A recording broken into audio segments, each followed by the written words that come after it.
Okey, selamat sejahtera saya ucapkan kepada kawan saya Benjamin Loh dan tetamu pada hari ini Simon Yi dan juga ayah. Hari ini kita kena membincangkan beberapa isu untuk temu buah kita pada hari ini.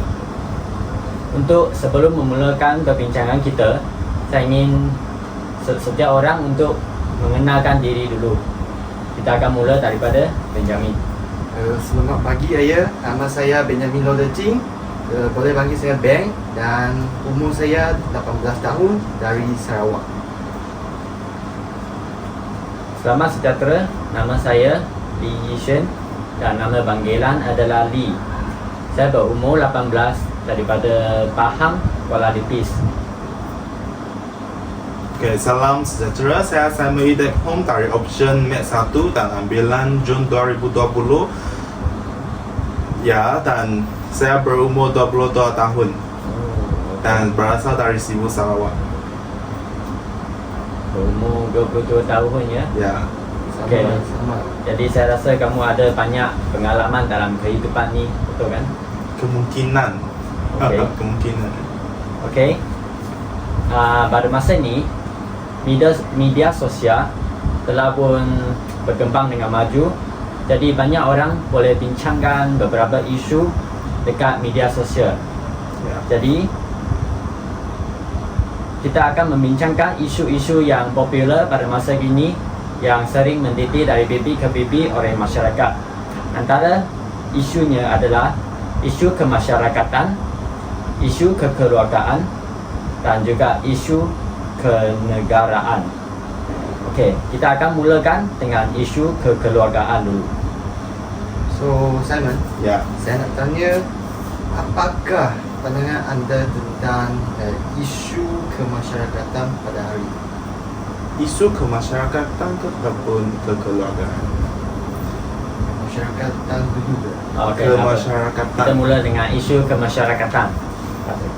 Okey, untuk kemasyarakatan saya berasa untuk setakat hari ini masyarakat ini masihlah mengamalkan sikap adil dari segi bantuan ataupun kewangan, ya. Betul, saya rasa kamu betul sebab masyarakat ini amat mementingkan nilai adil ini. Okey. Soalan saya untuk isu kemasyarakatan ini adalah, adakah Simon kamu rasa hubungan antara kita dengan jiran adalah penting? Hubungan antara jiran dengan sendiri adalah sangat penting kerana ketika kami ingin mendapatkan sesuatu bantuan semasa emergency, Betul. kami boleh meminta bantuan daripada mereka. Dan kalau kerana jiran akan kita akan tiap-tiap hari akan berjumpa kalau you tidak mengamalkan sikap Hubungan yang baik. dengan jiran anda, maka peliklah setiap hari kalau nampak dia kan. Ya, betul. Simon, adakah kamu berhubungan baik dengan jiran kamu? Ya, jiran saya sekarang saya tinggal di asrama Blok B dan dia dalam bilik B12 dan jiran saya ialah beragama Islam. Ya, saya setiap hari akan bersalam dengan dia dan kita akan berbual-bual lah kalau ada perluan. Ya. Saya rasa ini amalan yang sangat baik. Saya pun kena belajar dari Simon sebab saling bertanya khabar tu antara jiran adalah salah satu cara yang penting untuk memupuk hubungan antara satu sama lain. Dan bukan itu sahaja, kita orang yang semua rakyat Malaysia, semua rakyat dunia kena belajar dengan Simon. Kita haruslah sentiasa bersalam. Walaupun kita tak kenal, maka kita pun mesti bersalam. Betul. Supaya hubungan, macam mana cakap, hubungan antara masyarakat akan menjadi semakin baik lah. Ya. Ya, janganlah nanti berasa dia tak sama agama lah, tak sama kaum lah.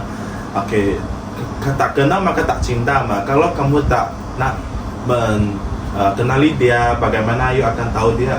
You tak tahu sikap dia, personality dia kalau kamu tidak pernah bercakap langsung dengan jiran ataupun kawan anda, walaupun terdiri daripada kaum yang berbeza ataupun latar belakang yang berbeza.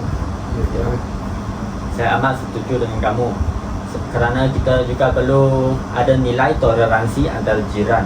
Antara jiran ni kita perlu menjalinkan hubungan supaya kita dapat melakukan sesuatu ataupun kita dapat saling menjagalah apabila kita mengalami kesusahan. Okey. Dan sila teruskan dengan soalan seterusnya. So Simon yang tadi cakap you sentiasa bersalam dengan jiran kamu. Ya. Betul? Ya.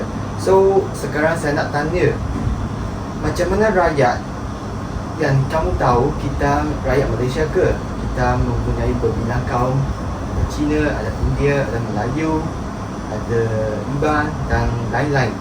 So macam mana rakyat yang berbilang kaum boleh bekerjasama untuk menangani isu kemasyarakatan? Ada apa isu yang apakah isu kemasyarakatan yang telah diketemukan tadi? Contohnya yang kita tahu macam orang Cina hanya main dengan orang Cina saja. Hanya berhubung atau berkomunikasi dengan orang Cina saja. So saya rasa masalah ni sentiasa berlaku pada zaman ini. Ya. Betul. Perlu diselesaikan dengan seawal mungkin. Ya, supaya generasi muda yang akan datang mereka tidak macam, oh, you orang Melayu, saya tidak berkawan dengan kamu. Tak boleh You macam orang tu. India, saya tak berkawan dengan orang India kerana orang India tidak sama kaum. Okey. So, Simon, apa pandangan awak? Saya berasa ini perlu dibuat dari cikgu yang kita panggil guru di sekolah, di mana guru perlu menyemai sikap toleransi ataupun saling hormat menghormati antara kaum dalam sanubari anak murid mereka, supaya semasa anak murid mereka nanti dewasa dan mereka ada isteri ataupun anak, dia pun akan menyemai sikap toleransi dan saling hormat menghormati dalam jiwa anak mereka juga. Ya. Apa kata peribahasa, melentur bulu biarlah dari rebungnya. Ya. Jadi cikgu merupakan satu pihak yang penting untuk berkongsi dan memberikan nilai-nilai ini kepada anak-anak murid mereka, supaya selepas mereka membesar, mereka lah yang akan mendidik pula anak-anak mereka. Ya. Untuk ibu bapa pula, dia pun berperanan penting, terutamanya kalau jiran anda ialah orang India ataupun orang Melayu. Okey, untuk ibu bapa ini dia seharusnya sentiasa berkhabar dengan ataupun berbual dengan jiran mereka, dan apabila ada perayaan seperti Tahun Baru Cina, Hari Raya Aidilfitri dan sebagainya, dia boleh mengunjungi ataupun menyediakan ada hidangan untuk mereka makan. Dan hal ini secara langsung akan mendidik anak-anak yang saling menghormati antara kaum dan jiwa mereka. Betul. Ya. Kita tahu jiran adalah satu pihak yang dekat dengan kita, Ya. tapi kita ada juga satu pihak yang lagi dekat dengan kita. Ya, pihak ni, tahukah Simon siapakah pihak ni?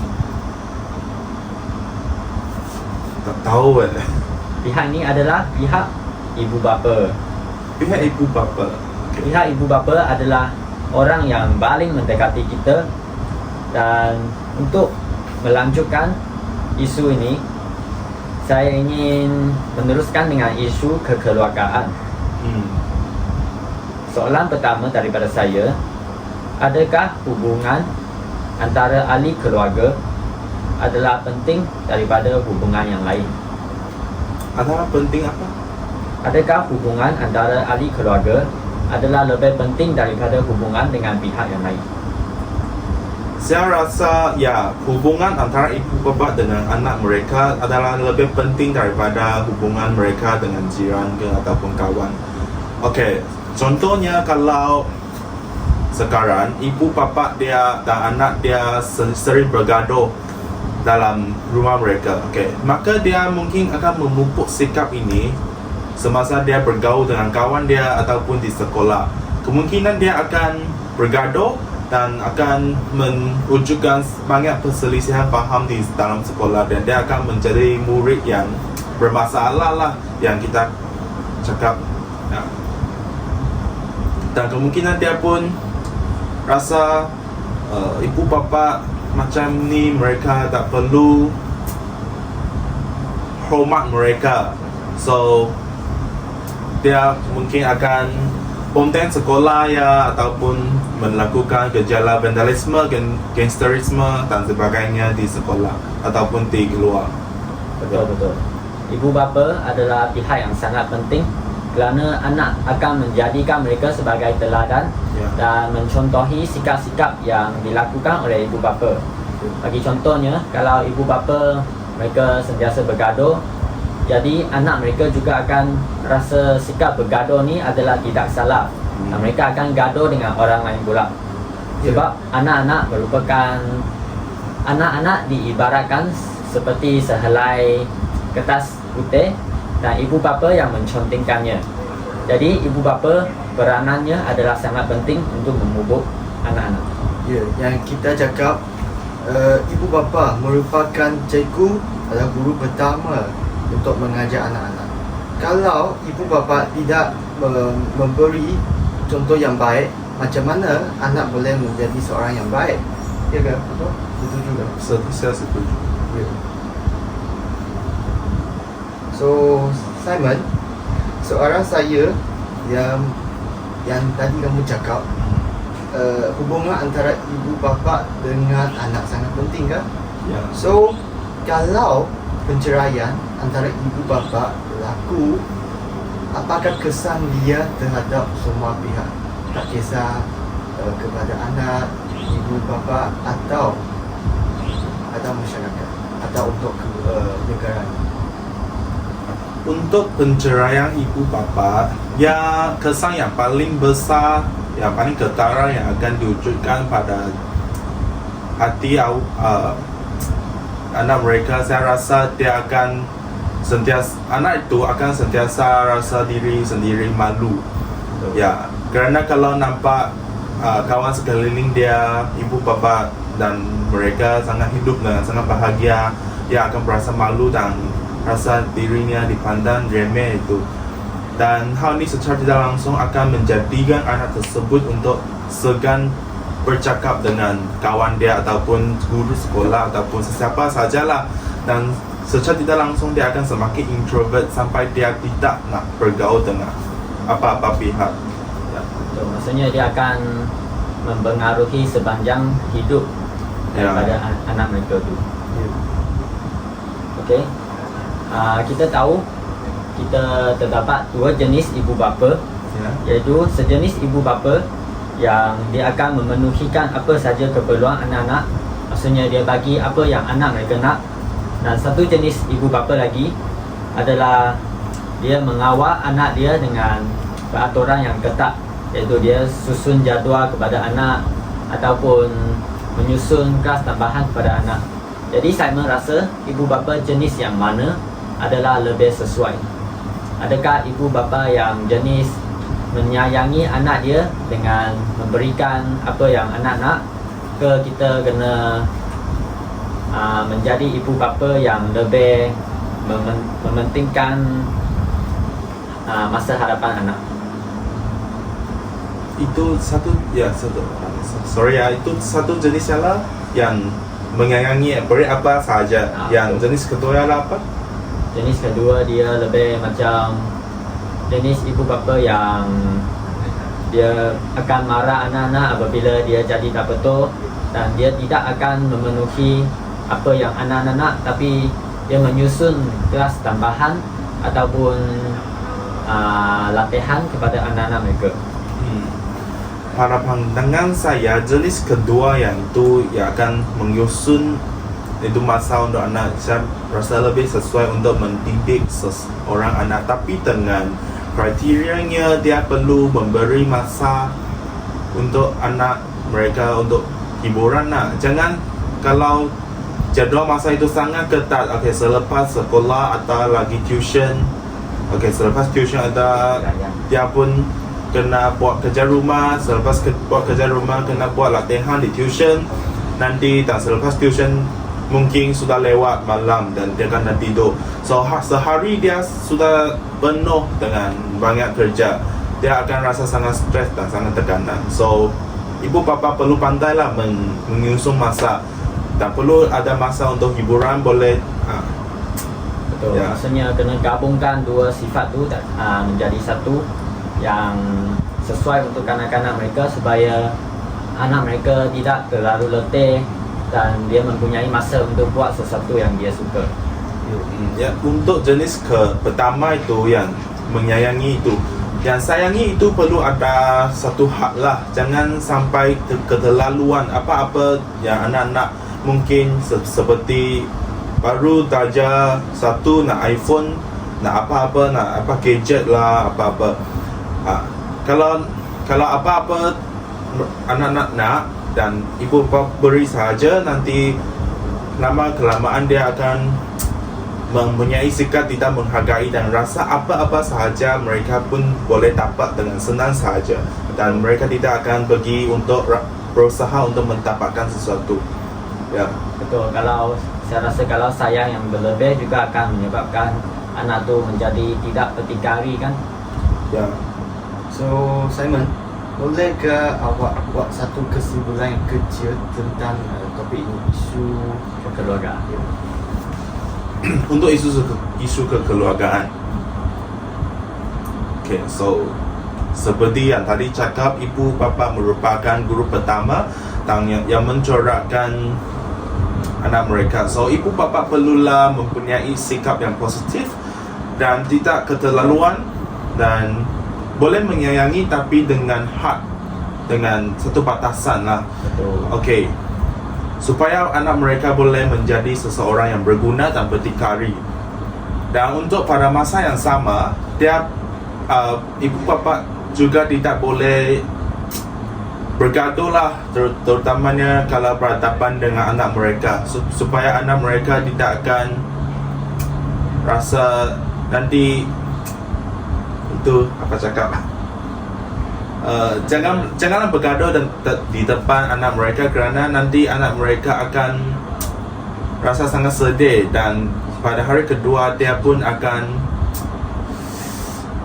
kesedihan dia itu dia akan wujud dengan lama. Nanti kalau secara tidak langsung, nanti akademik dia akan merosot ya.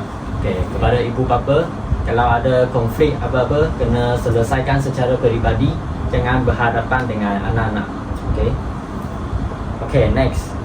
Kita akan sambung dengan isu yang terakhir untuk kita bincang pada hari ini, iaitu isu yang paling besar yang berkaitan dengan negara, isu kenegaraan. Saya tahu siapakah Perdana Menteri untuk masa ini? Perdana Menteri masa terkini ialah Anwar Ibrahim. Betul. Anwar Ibrahim ni dia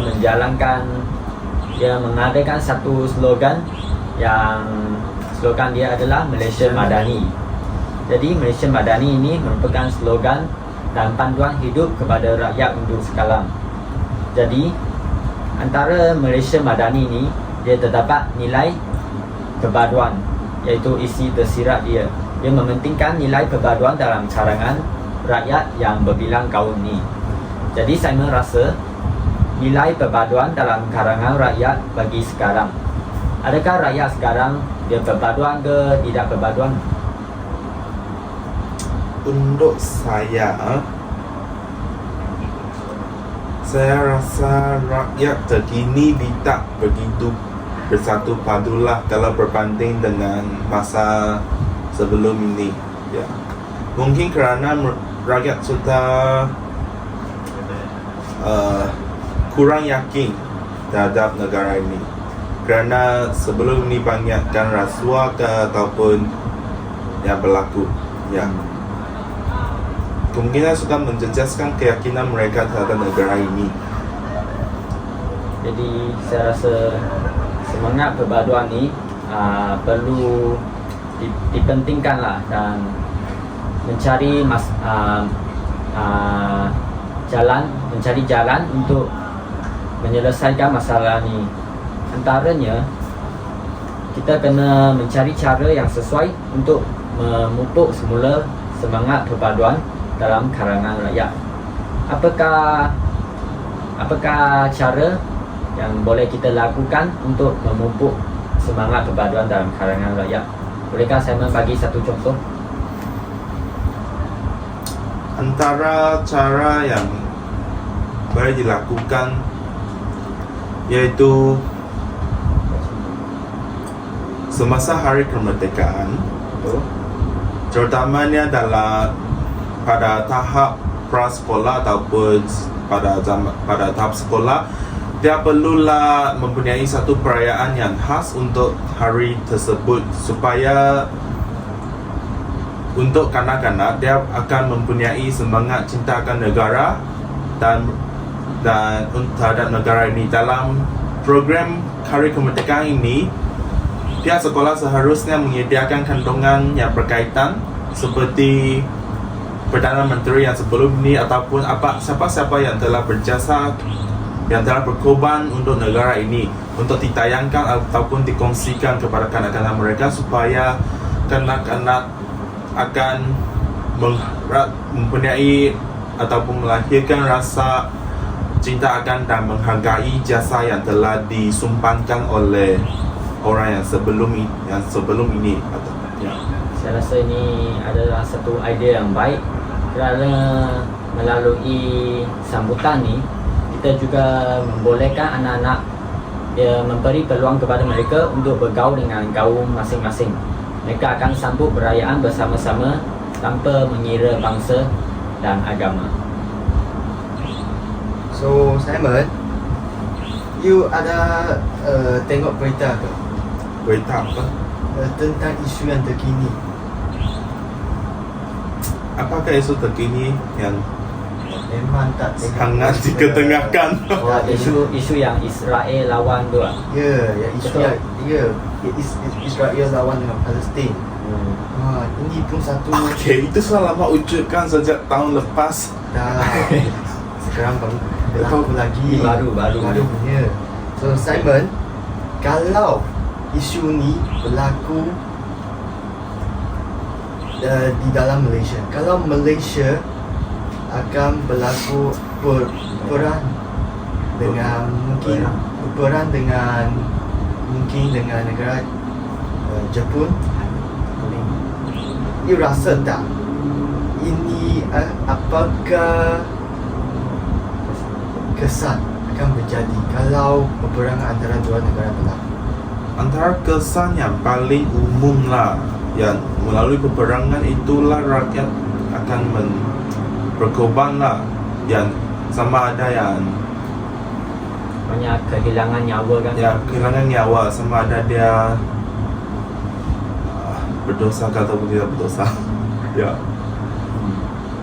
Saya rasa kalau berlaku peperangan ni, rakyat kita mesti perlukan semangat perpaduan yang sangat kokoh untuk menghadapi dengan situasi peperangan tu. Simon, you rasa tak ekonomi dunia ni akan akan menjadi semakin buruk kalau peperangan antara mana-mana dua negara atau mana-mana negara berlaku? Maksudnya untuk negara yang berperang ke? Bukan, untuk seluruh dunia. Saya rasa memang akan merosot lah. Kenapa? Kerana negara yang berperang tu tidak Negara yang berperang tu, kenapa ekonomi dia akan merosot? Yang berperang itu ekonomi akan merosot. Kerana pelaku asing memang, kerana kita tahu ekonomi sesebuah negara dia bergantung kepada orang asing ataupun rakyat yang di negara itu untuk meningkatkan status ekonomi dia. Kalau awak berperang dengan negara lain, negara ini seperti yang tadi cakap Malaysia berperang dengan Jepun. Sekarang kalau peperangan berlaku, rakyat akan berkorban, banyak nyawa yang tidak berdosa akan berkorban. Dan siapakah yang akan sumbangkan ekonomi untuk negara tersebut? Kerana kita kan tahu ekonomi itu semua dari rakyat kan, yang sama melalui cukai ke ataupun Menanam. okay, cukainya tanaman ke, ekspor ke, import ke, okay. Dan untuk pelabur asing, kalau saya merupakan pelabur asing England, kalau saya nampak kedua-dua negara ini sedang berperang ke, adakah saya akan melabur lagi ke negara tersebut? Takkan kan, tak mungkin, rugilah itu. So untuk negara yang berperang itu memang ekonominya akan merosot dan rakyat dia akan hidup dalam keadaan yang sangat buruk lah. Dia akan hilang kepercayaan daripada pihak luar negara terhadap negara yang berperang itu.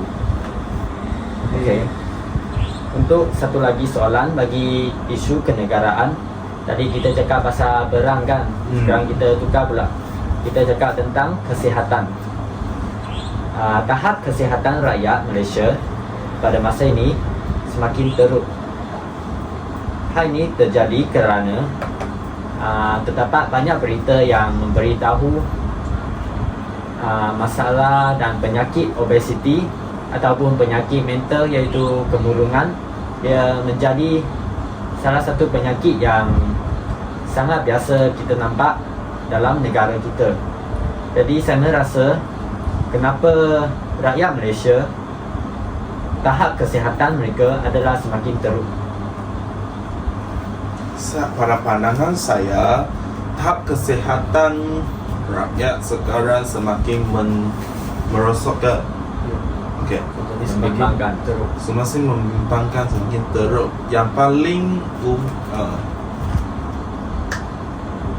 punca yang paling besar mungkin kerana teknologi yang semakin berkembang pesat dalam negara ini. Kemungkinan selepas MCO banyak anak-anak sudah ataupun ibu bapa sekarang mereka terlalu Sibuk lah. bukan sibuk, dia terlalu semua dijalankan secara online kan, so perlulah teknologi dan lama kelamaan mereka akan terlalu memerlukan teknologi itu untuk urusan seharian ke ataupun apa-apa. Dan hal ni secara tidak langsung, kalau contohnya kalau saya sekarang saya tengok phone tu dan saya akan tengok phone tu sangat lama dan saya tidak akan bergerak ke sini ke sana dan kerana saya sudah malas baring di atas katil guna handphone je boleh menyelesaikan banyak masalah. Saya boleh guna Grab ke ataupun Foodpanda untuk membeli makanan. Okey. Jadi apakah kaitan antara perkembangan teknologi ni dengan kesihatan rakyat? Dia menyebabkan itu rakyat terlalu hypokinetik. Itu maksudnya dia kurang untuk bergerak ataupun bersenam. Malas lah.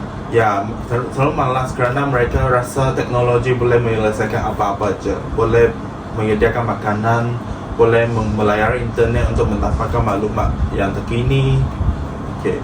So mereka semakin hypokinetik, tidak kurang bergerak, kurang bersenam. Dan lama kelamaan, kalau you tidak bergerak, tidak bersenam, dan setiap hari guna Grab ke Foodpanda, order KFC ke ataupun McD, dan semakin lama ini dia akan kalori yang kita makan dia akan berlebihan daripada kalori yang kita sepatutnya yang basic tu, yang telah melalui batasan itu, batasan kalori yang paling basic untuk seseorang.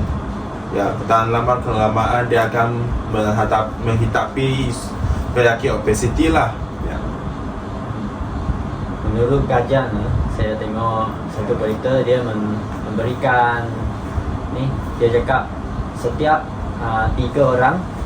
satu orang daripada tiga rakyat Malaysia menghadapi masalah obesiti ni. Jadi jelaslah sangat teruk dan sangat membimbangkan penyakit obesiti dalam negara Malaysia kita. So Simon, you rasa apakah peranan semua pihak, tak kisah pihak berkuasa, pihak ibu bapa, pihak sekolah dan lain-lain, apakah peranan mereka untuk menyelesaikan masalah ini? Untuk menyelesaikan masalah obesiti. Ya. Untuk ibu bapa, dia seharusnya menyediakan makanan yang seimbang untuk anak-anak mereka. Bukanlah cakap saya sibuk lah, tak ada masa nak masak lah, order Grab je lah. Okay, so ibu bapa perlulah mempunyai masa, okay, meluangkan masa itu untuk menyediakan makanan untuk ahli keluarga dia, supaya mereka tidak perlu makan makanan segera ataupun minuman segera yang satu set lah, kita panggil dia satu set ya. Karena segera ni sangat tak sihat ya. Ya, Kalau makan bagi sesiapa yang makan, dia tidak bersukan, dia akan cepat menjadi gemuk kerana kalori itu adalah berlebihan. ya, kalori untuk makanan segera adalah sangat tinggi. Okay. Kerana yang ayam tu dia gorengkan, so memanglah kalorinya tinggi, ya, lemak banyak. Okey, selain daripada pihak ibu bapa, apa yang pihak kerajaan berbuat? Sekarang kan pihak kerajaan sudah perkenalkan banyak strategi seperti itu program suku-suku separuh, di mana satu Pinggan. bukan ini apa kita panggil apa contoh. Kita akan makan sebanyak separuh dia daripada Untuk separuh pinggan dia boleh veggie ke, itu untuk veggie, dan betul. bagikan kepada dan untuk satu suku dia akan ialah protein, dan satu suku lagi untuk nasi karbohidrat ya. Jadi maksudnya kita tak boleh makan nasi lebih lah. Masa kita makan nasi sudah separuh dan sayur dengan daging hanya sikit. Jadi ini akan menyebabkan obesiti kalau bagi sesiapa yang kurang bergerak ataupun tak bersukan. Okey. Selepas kita membincang tiga isu ni, iaitu isu kemasyarakatan, isu kekeluargaan dan isu kenegaraan. Tiga-tiga isu ni adalah isu yang sangat popular pada masa kini, dan kita sering akan mendengar pandangan daripada banyak pihak untuk mencari jalan menyelesaikan masalah-masalah ni. Bagi isu kemasyarakatan, tadi kita cakap kita kena memupukkan hubungan baik dengan jiran, dan untuk isu kekeluargaan juga kita perlu memupuk hubungan baik dengan ahli keluarga, dan isu kenegaraan kita perlu menyatu padukan rakyat, dan kita kena menjaga kesihatan rakyat supaya negara tu dapat berkembang maju dengan adanya rakyat yang sihat. Rakyat yang sehat dan rakyat boleh membantu mengembangkan negara. Ya. Kerana rakyat yang sehat, mereka mempunyai stamina, mereka boleh bekerja dan menghasilkan sesuatu dan boleh meningkatkan ekonomi negara. So rakyat yang sehat sangat penting, saya rasa. Okey, bagi mengakhirkan temu bual ni, Simon rasa isu mana yang paling seronok dibincangkan tadi? Saya rasa ada isu kesihatan kan tadi. Isu kesihatan adalah tentang negara. Ya. Saya rasa isu kenegaraan itu lebih seronok untuk dibincangkan lah. Dan ini juga merupakan isu yang penting kerana dia mempengaruhi satu negara. Ya. Dan kalau boleh selesai cepat, so mestilah selesai cepat. Okey. Jadi temu bual kita pada hari ini pun sampailah penghujungnya. Saya rasa sangat gembira dan bersyukur kerana dapat belajar banyak daripada Simon dan pandangan dia adalah saya amat bersetuju dengan pandangan dia. Dan saya amat bersyukur kerana Simon boleh berkorban masa dia untuk menjalani temu dua dengan kita. Betul, masa itu emas. Ya. Jadi saya terima kasih banyak kepada Simon. Ya. Okay, sama-sama. Ya. Okey, nanti saya belanja makan. Ya. Okay, Saya belajar dulu. terima kasih. Dua-dua ada belanja. Okey, Okey. sekian daripada saya dan habislah temu buah kita pada hari ini. Ya. Sekian, terima Terima kasih. Terima kasih. Oh, 我这是发射过。